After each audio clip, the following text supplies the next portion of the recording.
नमस्कार, आप देख रहे हैं द पब्लिक वर्ल्ड में सुभाष चौधरी हूं। हरियाणा के नूंह जिला में 2 दिन पूर्व हुई हिंसक घटना को लेकर आज हरियाणा के मुख्यमंत्री मनोहर लाल ने एक प्रेस कॉन्फ्रेंस की। हालांकि यह प्रेस कॉन्फ्रेंस मुख्यतः आपदा प्रबंधन से संबंधित बातों को लेकर की गई थी, लेकिन प्रेस कॉन्फ्रेंस के अंतिम छोर में, अंतिम अंश में आकर उन्होंने नूंह जिले में हुई हिंसक घटना पर भी अपनी बातें रखी।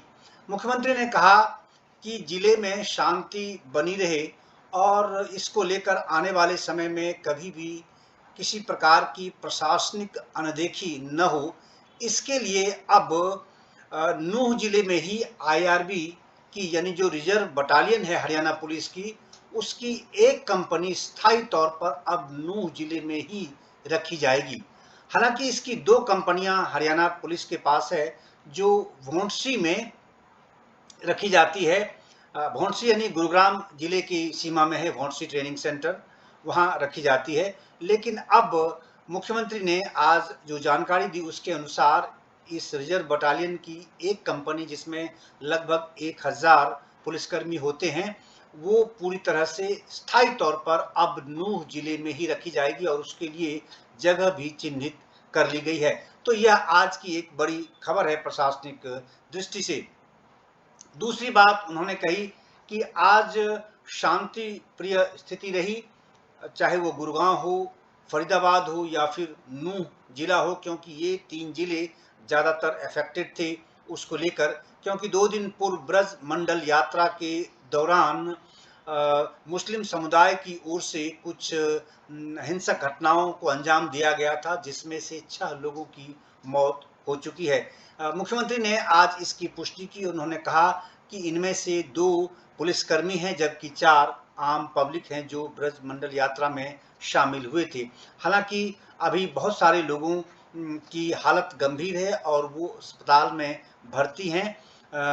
इस मामले में उन्होंने बताया कि 116 लोगों को अरेस्ट किया गया है और 90 लोगों को पूछताछ के लिए भी डिटेन किया गया है, जिन्हें पूछताछ के बाद तथ्यों के आधार पर उनके खिलाफ कार्रवाई हो सकती है, उन्हें गिरफ्तार किया जा सकता है। उन्होंने कहा कि इस घटना के पीछे आखिर किसका हाथ था और कौन लोग थे जिन्होंने इस घटना को अंजाम देने के लिए षड्यंत्र रचा, इसकी जांच संजीदगी के साथ की जा रही है और इसमें जो भी लोग सामने आएंगे, उन तथ्यों के आधार पर उन लोगों के खिलाफ सख्त कानूनी कार्रवाई की जाएगी।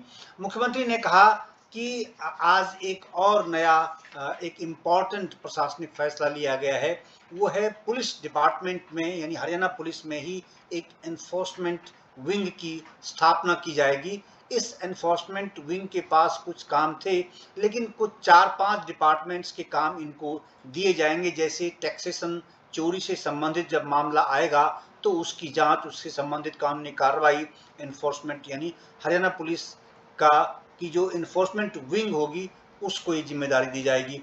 माइनिंग रोकने की दृष्टि से भी एनफोर्समेंट विंग ही काम करेगी। जहां बिजली चोरी का मुद्दा आता है, क्योंकि हाल के दिनों में यह देखने को मिला है, खासकर गुरुग्राम, फरीदाबाद और अन्य जिलों में भी, जब बिजली विभाग के अधिकारी छापे मारते हैं बिजली चोरी को लेकर, तो उनके साथ हाथापाई होती है, मारपीट की नौबत आती है और पुलिस की संख्या कम होने के कारण उनके साथ और ज़्यादा घटना होती है। इससे बचने की दृष्टि से अब एनफोर्समेंट विंग हरियाणा पुलिस की जो बिजली चोरी से संबंधित मुद्दा है, ये उनके पास ही दिया जाएगा। और इरिगेशन भी एक बड़ा मुद्दा है, यानी सिंचाई का एक बड़ा मुद्दा है, जो नहरी पानी की चोरी होती है उसको लेकर भी कई बार स्थिति गंभीर हो जाती है, तो इस मुद्दे को भी एनफोर्समेंट विंग ही देखेगी।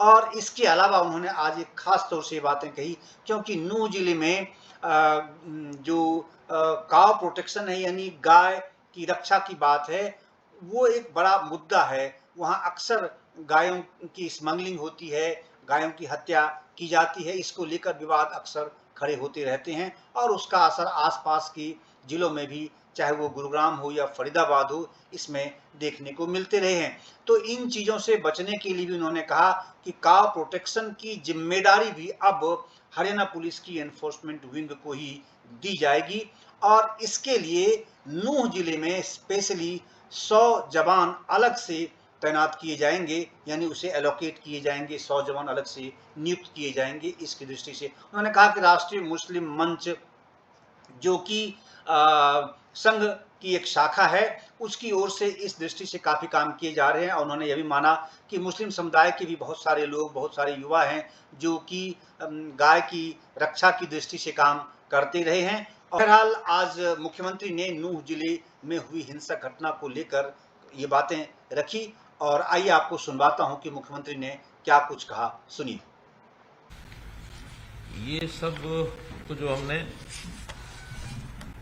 कंपनसेशन के नाते से जो घोषणा की है वो है।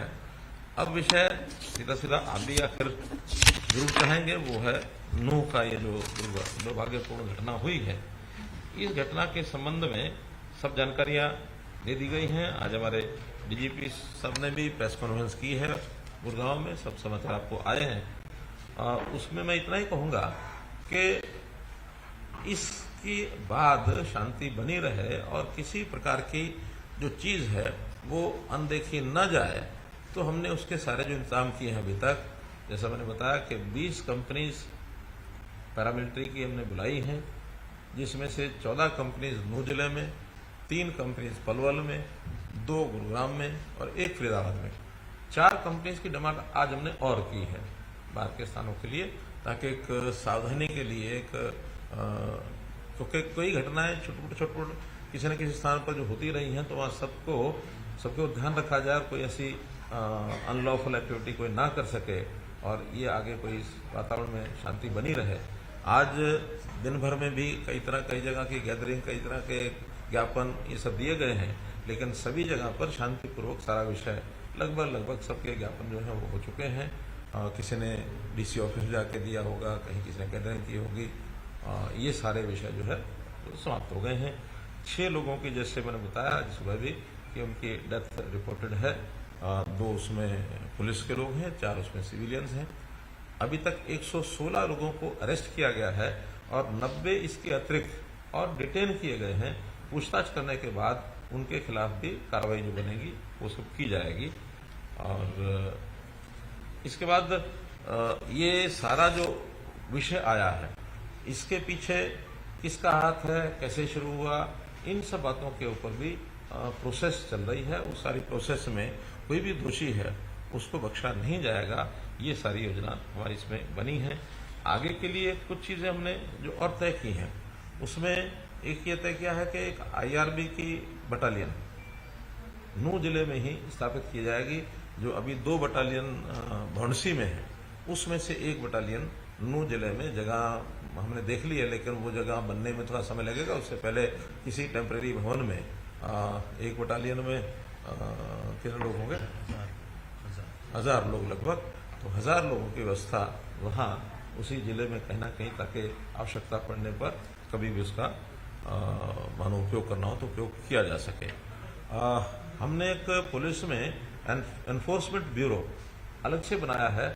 उसके लिए 5-6 विभागों में, खास करके जिनमें टैक्सेशन की चोरी होती है, जहां कहीं थोड़ा इस प्रकार के विषय जो लोगों के नाते भी, सरकार के नाते भी अनपॉपुलर कहें, या जो एक किसी न किसी नुकसान को पैदा कर सकते हैं, इन चीजों को चेक करने के लिए पुलिस का एक लॉ एंड ऑर्डर के लिए अलग से सारा होगा, इन्वेस्टिगेशन के लिए होगा। लेकिन एक इस प्रकार के, जैसे माइनिंग है, जैसे एक्साइज टैक्सेशन है, जैसे पावर है, जैसे इरिगेशन है, तो इस प्रकार से 5-6 डिपार्टमेंट पहले विचार किए थे। लेकिन नूंह जिले में जो ये काऊ प्रोटेक्शन एक बड़ा विषय है, वहाँ स्मगलिंग होती है, वहाँ हत्या भी होती है, तो हम उस जिले में एनफोर्समेंट जो हमारा ब्यूरो है उसको काऊ ये जो सिक्योरिटी का जो काम है ये भी उनके माध्यम से कराएंगे और 100 जवान अलग से उस व्यवस्था के लिए वहाँ रखे जाएंगे, ताकि ये समस्या भी आगे ना आए। और मैं तो खास करके ऐसे मुस्लिम भाई, जो बहुत लोग मुसलमान भी हैं जो यानी गोरक्षा के हित में भी बोलते हैं, काम करते हैं, उनका कोई उसमें विरोध नहीं है, बल्कि सहयोग भी करते हैं। राष्ट्रीय मुस्लिम मंच खुल करके उसमें इस मूवमेंट में साथ देता है।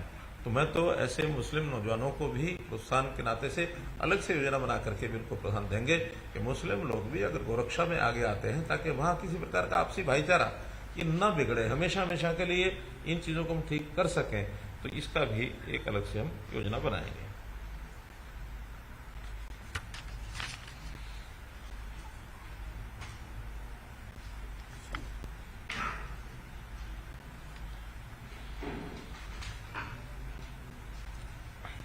मोटे रूप से आज के इस संदर्भ में विषय इतने ही मुझे आपके सामने रखने थे।